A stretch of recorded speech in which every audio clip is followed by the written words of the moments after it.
We were childhood friends, running a trucking business together. A net profit of over $350,000 a year. At the end of year split, he tossed me an envelope with $8,000 cash. Buddy, he said, you don't own the rig. This is for your trouble. I looked at him and his wife, celebrating their new BMW and their new house, and I smiled as I took the money. What he didn't know was that over the years, I hadn't just memorized every route, I had gotten to know every single client. The day I rolled up in my own tractor trailer and snatched his biggest contract right from under him, he completely lost his mind. Rick shoved a thick envelope into my hand and clapped me on the shoulder. Mark, my man, it's been a long year. His voice was thick with booze and a condescending sort of charity. I squeezed the envelope. It wasn't thin, but it wasn't fat either. The bills inside were so crisp they felt sharp. Rick, what's this? $8,000. A little something for your trouble. He grinned, showing off teeth stained yellow from years of smoking and drinking. It was a good year. We cleared $350,000, net. You don't have a truck in the game, you're just riding along, so that's a damn good piece of change for you. 350,000. 8,000. The two numbers exploded in my head, leaving a dull ringing in their wake. My heart plummeted, a lead weight in my chest. His wife, Brenda, clung to his arm, dangling the keys to a brand new BMW. The blue and white logo seemed to burn into my eyes. Mark, you just keep working hard for my Rick next year, and we'll take care of you.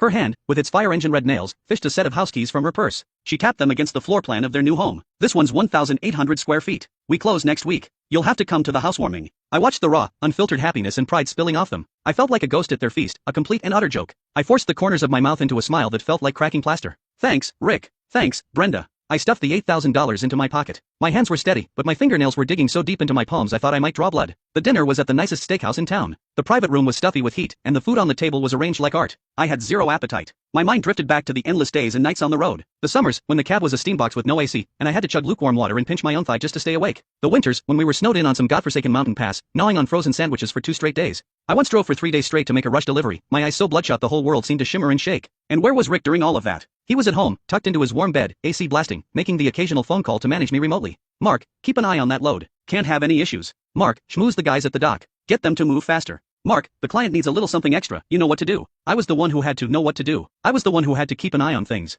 I was the one changing tires in a blizzard and laying down planks in the mud. And he was the boss, reaping all the rewards. All because the title of that tractor trailer had his name on it. Here, Mark, have some lobster. You need to put some meat on your bones. You're all skin and bones from the road, Brenda said, dropping a piece into my bowl with the kind of pity you'd show a distant, poor relative. Yeah, trucking's a tough life, Rick chimed in, taking a sip of his whiskey. But that's what being a man is about. You gotta have something to strive for. His something to strive for was the BMW key fob in his hand and the new house keys in his wife's. My something to strive for was the $8,000 in my pocket. My trouble money. I kept my head down, pushing rice around my bowl, saying nothing. Every grain felt like sand scratching my throat. Humiliation and rage churned in my gut like molten iron. 4 years. We'd been partners for 4 years. Every route, every client, every way station attendant with a bad attitude, I knew them all. I'd learned them through sweat and sleepless nights. I had an encrypted file on my phone. In it were the contact details for every single client. Their shipping schedules, their bottom line prices, even what brand of cigars they liked or what kind of coffee they drank. Rick knew none of this. He just knew how to watch the numbers climb in his bank account each month.